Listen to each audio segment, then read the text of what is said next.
Welcome back. Osho ఉపనిషత్తులోకి వెళ్ళిపోదాం నేరుగా. My dear friends, what are the roots and what are the wings of a meditator? అంటే మెడిటేటర్కి మూలం ఏమిటి, తర్వాత అతనికి రెక్కలు ఏమిటి అని ప్రశ్న. మెడిటేషన్ అంటే ఏంటంటే, ధ్యానం అంటే తనతో తాను స్థితమై ఉండటం, తన స్వస్వరూపంతో అనుసంధానమై ఉండటం. ఒకసారి తన స్వస్వరూపంతో తన కేంద్రంతో తాను స్థితమైతే అప్పుడే ఆ వ్యక్తికి తన మూలం ఏమిటి, తన రూట్స్ ఏమిటి, తన రెక్కలు ఏమిటి అనేది కనుక్కుంటాడు లోపలే. అయితే ఈ యొక్క మెడిటేటర్కి ఉన్న మూలము ఉనికిలోనే ఉంది. ఆ ఉనికిలోనే లోపల ఉన్న ఆ ఉనికిలోనే ఉంది, సమగ్రంగా ఉంది ప్రతి మనిషిలోనూ, ప్రతి వ్యక్తిలోనూ. అయితే తన ఉనికితో తాను స్థితమై ఉన్నప్పుడు, తనతో తాను కూడి ఉన్నప్పుడు ఏం జరుగుతుందయ్యా అంటే ఒక సుగంధం వెలువడుతుంది, ఒక పరిమళం వెలువడుతుంది. అలా ఆ పరిమళం ఎదురవడాన్ని అదే రెక్కలు. ఆ రెక్కలు ఎలా ఉంటాయి, ఆ సుగంధం ఎలా ఉంటుంది? స్వేచ్ఛగా ఉంటుంది, ప్రేమగా ఉంటుంది, కరుణగా ఉంటుంది, తన మీద తాను పూర్తి ఆధిపత్యంతో ఉంటుంది, నిజాయితీతో ఉంటుంది. అలాగే చక్కగా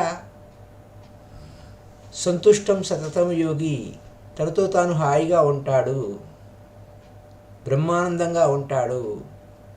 అది అక్కడున్న విషయం. అంటే ఒక ధ్యాని, ఒక మెడిటేటర్ ఏ విధంగా ఉంటాడా అంటే, ఆ మూలంలోకి వెళితే తనతో తాను ఉంటాడు. ఆ రెక్కలు ఎక్కడికి తీసుకుపోతాయి? ప్రేమించగలిగేటువంటి, ప్రేమను పంచేటువంటి స్థితికి వెళ్తాడు.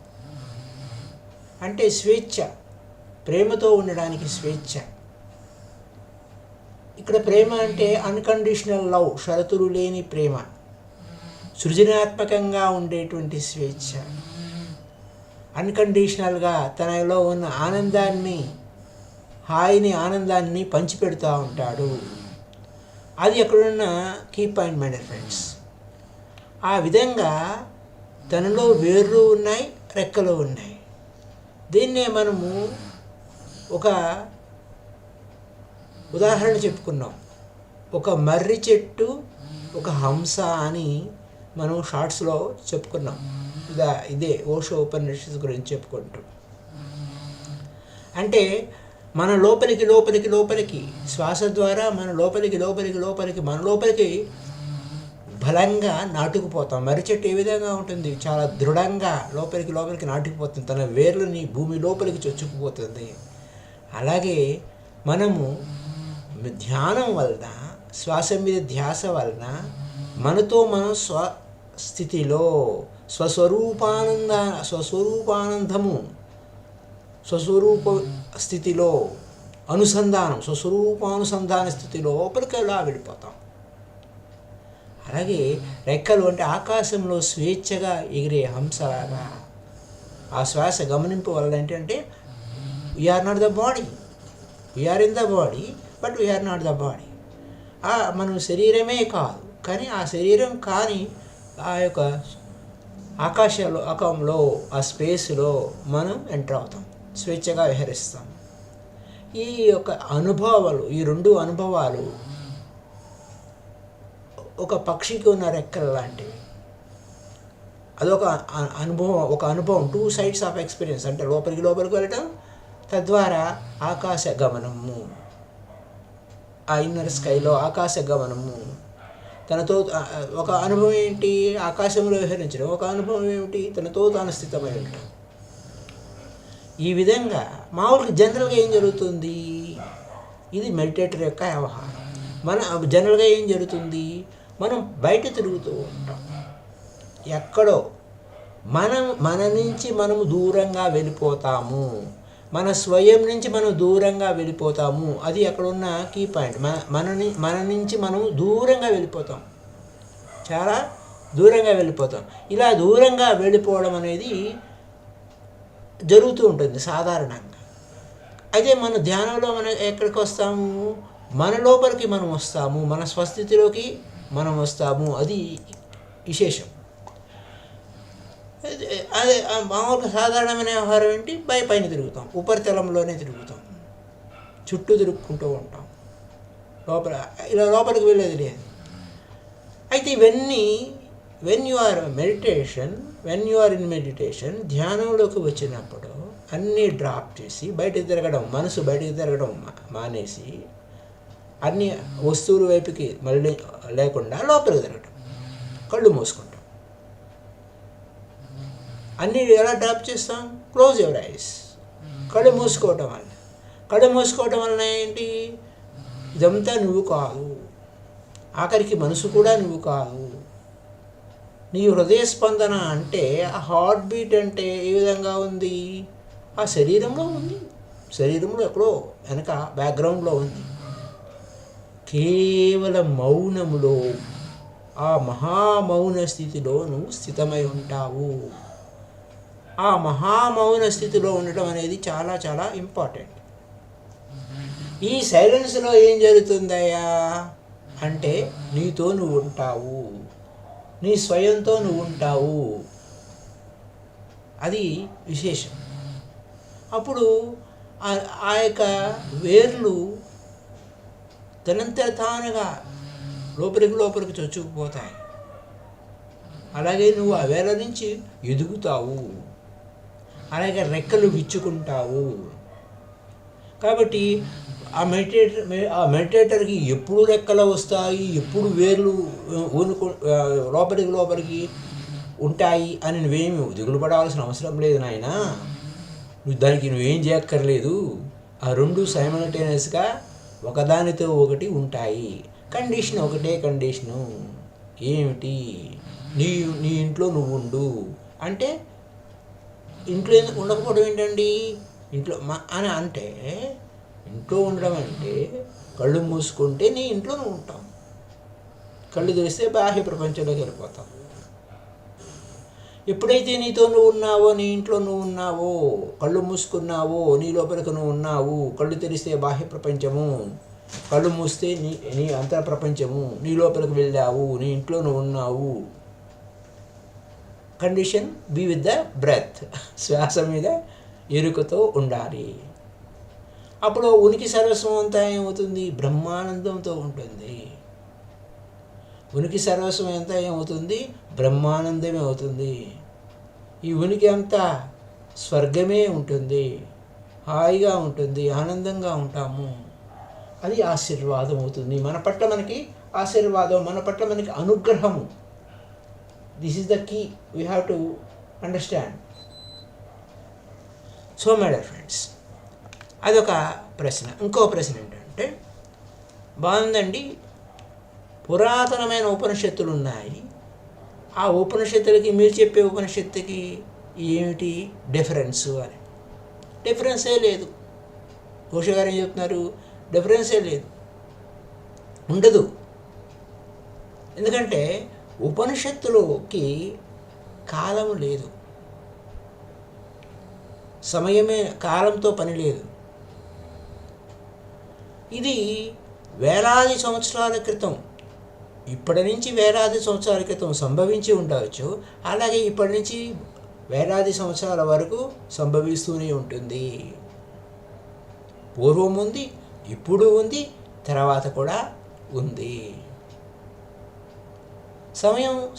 సమయంతో సంబంధమే లేదు. అయితే ఇది ఎలా సంభవిస్తుంది? సమయానికి సంబంధం లేకుండా సంభవిస్తుంది. అదే ప్రశ్న ఇంకొక విధంగా అడగచ్చు. ఉపనిషత్తులు పురాతనంగా ఏన్షియంట్గా పూర్వీకులు చెప్పారు కదండి.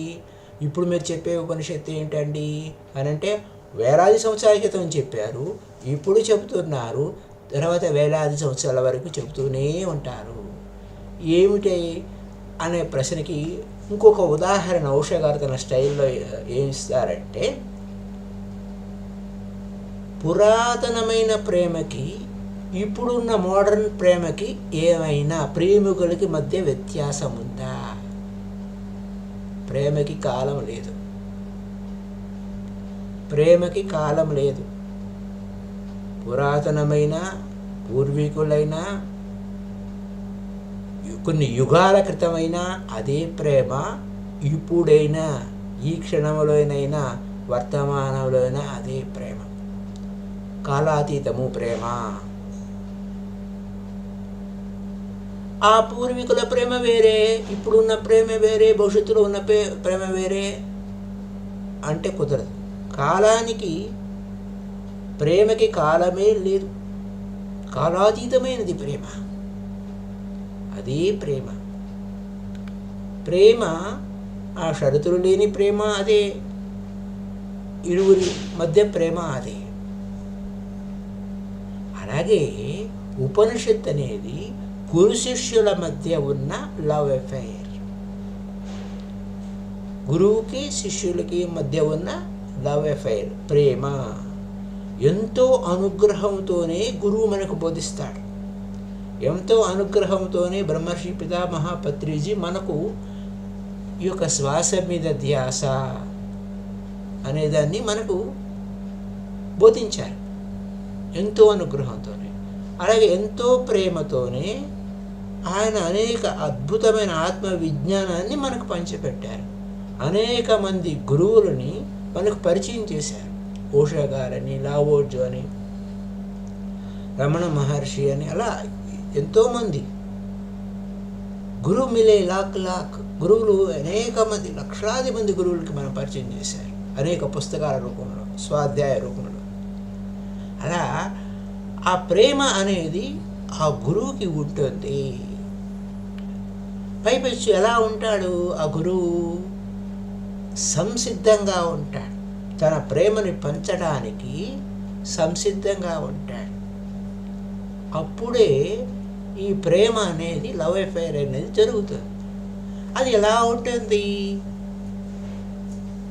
మేఘాలు పూర్ణంగా రెడీగా నిండి ఉంటాయి, వర్షించడానికి సంసిద్ధంగా ఉంటాయి, వర్షించడానికి సంసిద్ధంగా ఉంటాయి, టోటల్గా అవైలబుల్గా ఉంటాయి.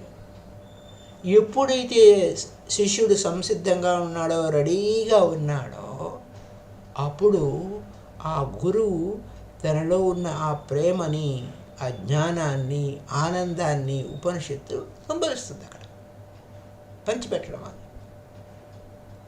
కాబట్టి పురాతనమైన ఉపనిషత్తుకి ఈ ఉపనిషత్తుకి భేదం లేదు. భవిష్యత్తులో అనేక ఉపనిషత్తులు చెప్పబడతాయి గురు శిష్యుల మధ్య, వాటికి ఏమీ భేదం లేదు.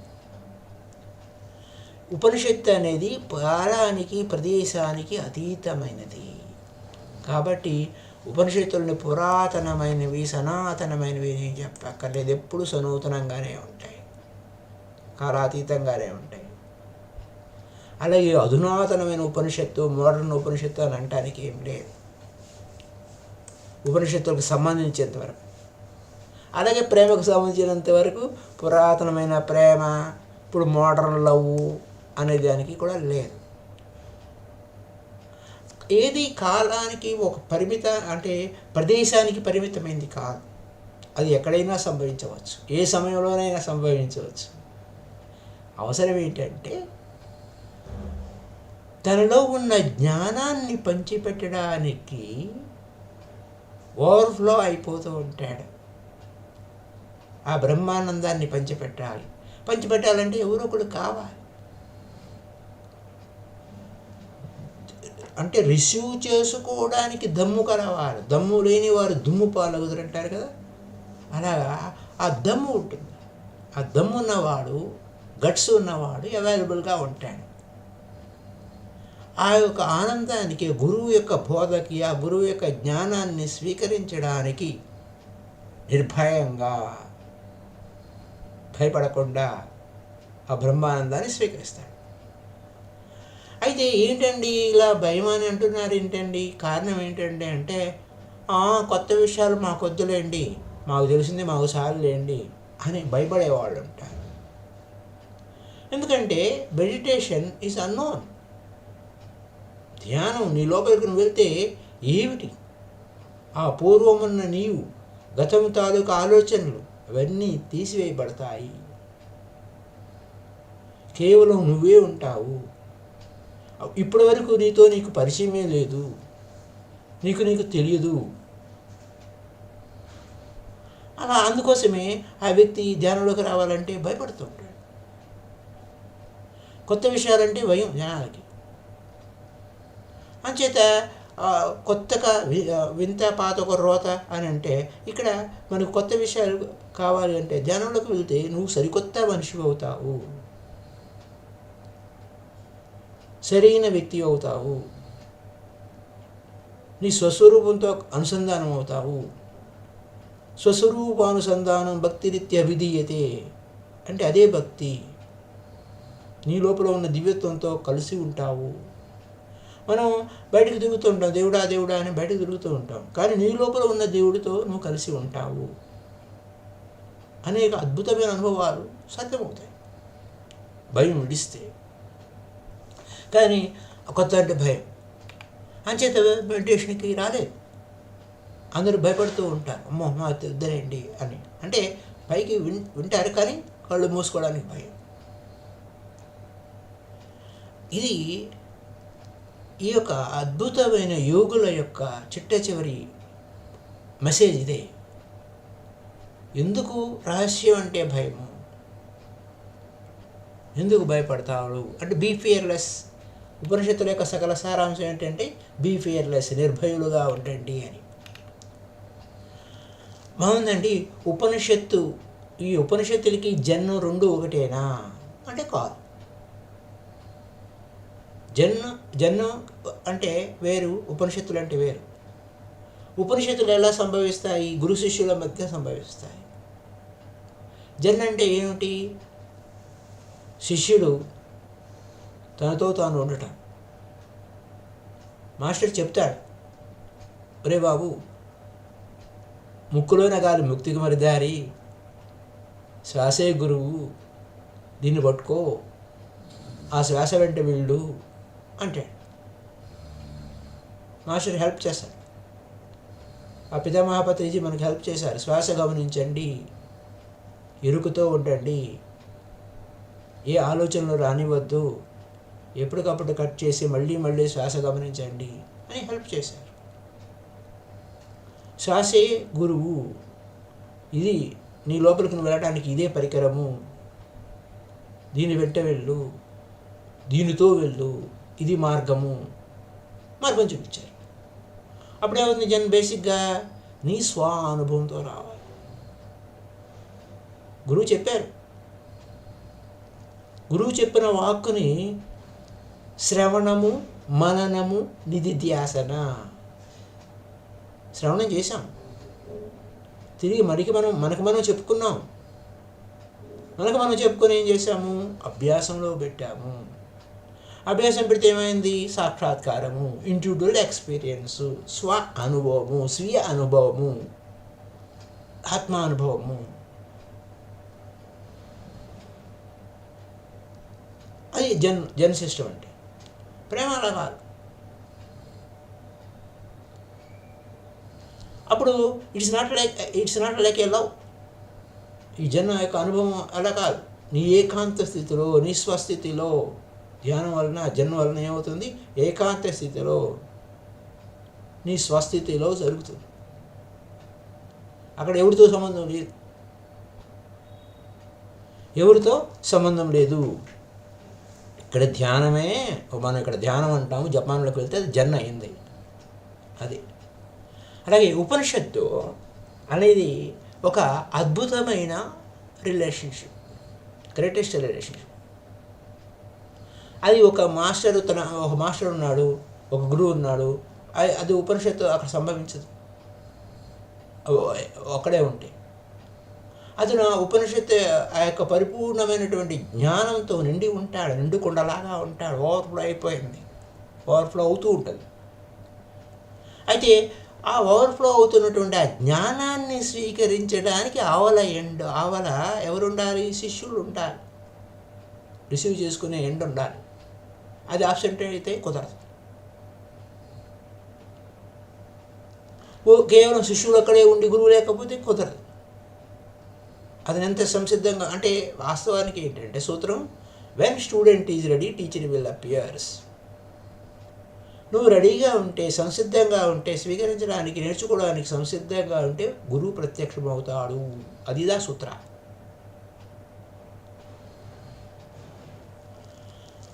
అది అలాంటప్పుడు ఉపనిషత్తు అనేది ఎలాంటిదంటే జన్ కంటే చాలా సామీప్యంగా ఉంటుంది. జనులు ఏంటి? నీతో నువ్వు కూడి ఉండటం. ఉపనిషత్తు ఏంటి? నీలో ఉన్న సంశయాలని, నీలో ఉన్న డౌట్స్న్నిటిని క్లియర్ చేయడం. అక్కడ మానవత సంబంధం అనేది ఉంది, ఆ గురు శిష్యుల మధ్య ప్రేమ అనేది ఉంది. అది అక్కడ అది విశేషం. ఈ విధంగా మనం సులువుగా అవగాహన చేసుకోవచ్చు. అయితే రుచి చూడని వాడికి ఇది తెలియదు. రుచి చూడని వాడికి ఇది తెలియదు. అది ప్రేమ యొక్క అనుభవం ఉంది. ఆ గురువు ఎంతో ప్రేమతోనే మనకు ఈ సత్యాన్ని బోధిస్తున్నారు అని. అయితే ఈ యొక్క ప్రేమ అనుభవము, ఆ గురువు యొక్క వాక్కు మనం ఆచరించటం వలన, శ్రవణం చేయటం వలన, మననం చేయటం వలన, నిధిధ్యాసన చేయటం వలన, సాక్షాత్కారం వలన ఏం జరిగింది అని మనం ఎక్స్ప్లెయిన్ చేయొచ్చు. ఎప్పుడు ఆ గురువు ఆ శిష్యుల్లో కరిగిపోయాడు? ఇప్పుడు విశ్వమంతా వ్యాపించిపోయి ఉన్నారు పత్రిజీ. అక్కడ ఫిజికల్ రిలేషన్షిప్ కాదు, ఆ యూనివర్సల్ కాన్షియస్గా అయిపోయింది. మన కాన్షియస్నెస్ యూనివర్సల్ కాన్షియస్నెస్ కనెక్ట్ అవుతుంది. వెన్ యు ఆర్ జీరో, అప్పుడు నేను లేదు, ఉన్నదంతా విశ్వమే. ఇక్కడ ఏమవుతుంది? అది జగద్గురు శంకరాచార్య చెప్పినప్పుడు, నా గురువు నా శిష్య శివోహం అన్నట్టు. శివము అంటే ఉన్నదంతా మంగళమే, ఉన్నదంతా అదే. ఆ విధంగా గురువు విశ్వమంతా వ్యాపించిపోయి ఉన్నారు ఆయన కాన్షియస్నెస్. ఫస్ట్ విషయం ఏమంటే ఫస్ట్ థింగ్ ఏంటంటే, జన్కి ఉపనిషత్తుకి ఏమైనా తేడా ఉందంటే డిఫరెంట్గానే ఉంది. రెండో విషయం ఏంటంటే, కానీ అనుభవం ఒకటి. ఆ గురువు సమక్షంలో శ్వాసనే గురువు మనకి ఇచ్చేసారు కదా, మళ్ళా ఫిజికల్గా తన్నే పట్టుకోమని కాకుండా శ్వాసనే గురువు సమక్షంలో ఉంటే ఏమవుతుంది? అలాగే ఆ జన్ నియంత్రణ నువ్వు లోపలికి వెళ్ళినప్పుడు ఏమవుతుంది? ఒకటే అనుభవం. అయితే ఇక్కడ ఉపనిషత్తు గురువు చెప్పడం వల్ల నీకేమవుతుంది? ఆ గురువు మామూలు ప్రత్యక్షంగా ఆ గురువు దగ్గర ఉంటే ఏమవుతుంది? అలాగే ఆ గురువు చెప్పిన వాక్కుని తీసుకొని లోపలికి వెళ్తే ఏమవుతుంది? ఎక్స్పీరియన్స్ సేమ్, అనుభవం ఒకటి. అయితే ఆ జన్లో ఏ విధంగా ఉంటుందంటే, జన్ సిస్టంలో నువ్వే ఏకాంతంగా శిఖరాగ్రాన్ని చేరుకోవాలి, లేదు ఆ గురువే నీ చేయిని పట్టుకొని నడిపించాలి అని అంటే your had in deep trust. ఆ గురువుని నువ్వు పూర్తిగా విశ్వసించాలి, ఈ గురువే నిన్ను తీసుకువెళ్తాడు అని. ఆ శిఖరం ఎంత దూరమైనా కావచ్చు, ఎంత ఎత్తైనా కావచ్చు, హిమాలయ శిఖరాల కన్నా ఇంకా ఎత్తైనా కావచ్చు, అక్కడికి ఆ గురువుని మనం పట్టుకోవాలి. అయితే వెహికల్ కెన్ బి డిఫరెంట్. అప్పుడు దీన్ని అర్థం చేసుకోవడంలో, అవగాహన చేసుకోవడంలో నీకు వేరేగా ఉండొచ్చు. కానీ చెట్ల చివరికి చేరేది శిఖరమే, శిఖరాగ్రమే. ఆ అనుభవము సేమే. ఒక వ్యక్తి తన స్వానుభవంగా చేసేది, అలాగే మొత్తం సైమల్టేనియస్గా ఒకేసారి ఉనికి యొక్క సర్వస్వ రహస్యం అంతా అవగాహనకు అవుతుంది. నీ లోపలికి వెళ్ళి ఎరుకుతో ఉండి ఏకాంత స్థితిలో ఉండి నువ్వు చేసే సాధనకి, అలాగే సామూహిక గురువు సమక్షంలో చేసే సాధనకి ఫలం ఒకటి. అందుకోసం ఏమన్నారు, నువ్వు ఎక్కడికి పరిగెట్టక్కర్లేదు, నువ్వే గో బట్ నీ లోపలికి పో, ఎరుకుతో ఉండు. అయితే అవి మామూలుగా ఒక వంక ఏం చెప్తాము, జన్ వేరే ఉపనిషత్తు వేరే అని చెప్తాం. మరొక వంక ఏం చెప్తాము, రెండు ఒకటే అని చెప్తాం. ఇది పరస్పర విరుద్ధ సిద్ధాంతము, లా ఆఫ్ కాంట్రడాక్షన్, అంటే పారాడాక్స్. కానీ స్టేట్మెంట్లు విరుద్ధంగా ఉన్నాయా? లేవు. పాత్ డిఫరెంట్గా అనిపించవచ్చు, కానీ నీ లోపలికి నువ్వు వెళ్ళాల్సిందే. ఎన్ని ప్రశ్నలు అడిగినా ఆ గురువు చెప్పే వాక్కుని నీవు తీసుకొని లోపలికి వెళ్ళాల్సిందే. సత్యాన్ని స్వ అనుభవపూర్వకంగా తెలుసుకోవాల్సిందే. కాకపోతే ఉపనిషత్తు అంతా కఠినమైనది కాదు, సింపుల్గా ఉంటుంది. కాకపోతే అనుభవపూర్వకమైనటువంటి జ్ఞానాన్ని ఇస్తుంది. ఈ ప్రపంచంలో రకరకాల మనుషులు ఉన్నారు, వారికి రకరకాల మార్గాలు కావాలి వారి సంతృప్తి కోసమని. ఒకడు ఆ చివరి నుంచి వస్తాడు, ఒకడు ఈ చివరి నుంచి వస్తాడు, అంతే. చివరి కోసం ఒకటే. అంటే 2 పాయింట్స్ అన్నమాట. ఒక ఎంట్రీ పాయింట్, ఒకటి ఇంకో పాయింట్ ఉంది. అటువైపు నుంచి వస్తాడు, ఒకటి తూర్పు నుంచి వస్తాడు, ఒక పడమటి నుంచి వస్తాడు, మీట్ అవుతారు. ఫైనల్ కన్క్లూసివ్ ఎంత ఒకటే, సేమ్. ఒకటేమో కఠినంగా ఉంటుంది, దూరంగా ఉంటుంది, కానీ కొద్దిమంది మాత్రమే దాని వెంట వెళ్తారు. ఒక విచిత్రమైన సంఘటన చెప్పుకుని ఈరోజు ముగించేద్దాం. శ్రీలంకలో ఒక మాస్టరు ఏం చేశాడంటే, చనిపోయే మూమెంట్లో ఆయన చనిపోతున్నారనగానే శిష్యులు అంతా వేలాది మంది చేరారు, అంతా మోగారు. ఆయన దాదాపు 90 సంవత్సరాలు ఆయన వయసు, 60 సంవత్సరాల నుంచి బోధిస్తున్నాడు. బోధ, అయ్యా నేను బుద్ధిస్ట్ టీచింగు చాలా కఠినమైన మార్గం, 60 సంవత్సరాల నుంచి నేను చెప్పాను. అయితే ఇప్పుడు డెత్ బెడ్ మీద ఉన్నాను, మరణశయ్య మీద ఉన్నాను, ఇంకా చెప్పడానికి ఇంకేం లేదు, నాకు చెప్పవలసినంతా చెప్పేశాను. అయితే ఆ అల్టిమేట్ స్టేట్కి చేరుకోవడానికి షార్ట్ కట్ ఒకటి ఉంది, నాతో పాటు ఎవరు వస్తారో చేతులు ఎత్తండి అంటే. ఎవరు ఎత్తలేదు, ఒకళ్ళు చూసుకున్నాను. అయితే ఒక మనిషి చేతులు ఎత్తాడు. బాబు ఏంటి, మంచి నిర్ణయం తీసుకున్నావు, నాతో పాటు వచ్చేస్తావా, నువ్వు ఎందుకు నిల్చున్నావు చెప్పాను. అయితే ఇప్పుడు నేను రానండి, ఆ షార్ట్ కట్ ఏంటో చెప్పండి, మళ్ళీ నాకు సమయం చిక్కినప్పుడు, నాకు వెళ్ళాలనిపించినప్పుడు వస్తాను అని. కాదు బాబు, నీకు వెళ్ళాలనిపించినప్పుడు నేను షార్ట్ కట్ చెప్తే అయ్యేది కాదు, ఇప్పుడు కండిషన్, ఇప్పుడు ఈ క్షణంలోనే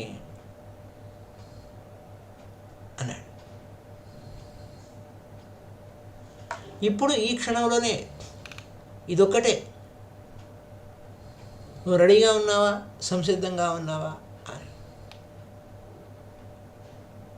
అలా ఉంటుంది. ఎప్పుడైనా ఇప్పుడే.